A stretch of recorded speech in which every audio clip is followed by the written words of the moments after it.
įspūdis tai labai geras, nes renginys pats labai pozityvus, sutelkta labai daug įvairių pranešėjų, labai įdomių ir pranešimų, ir turinio, ir skaičių.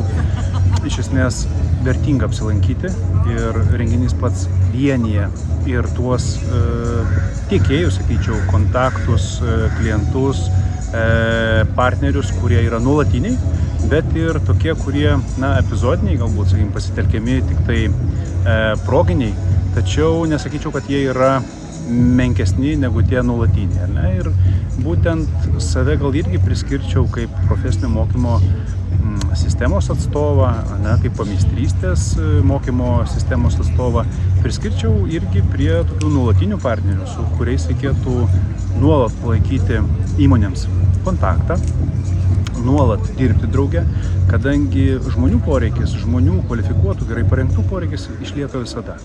O būtent pameistrystė tai ir yra tas būdas, kuomet mokykla kartu su įmonė paruošia maksimaliai įmonės poreikius atitinkantį darbuotoją.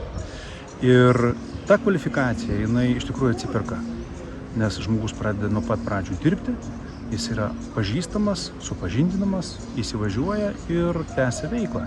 Ir šiuo atveju pameistrystė matome, kad galima yra tiek Lietuvos piliečiams, tiek ir pasitelkiant kitų šalių, darbuotojus iš kitų šalių.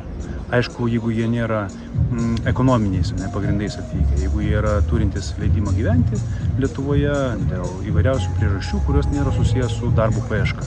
Tada jie gali mokytis pas mus profesinio mokymo, pameistrystės būdu, integruotis į darbo rinką ir sėkmingai dirbti. Ir tai nauda yra įmonė.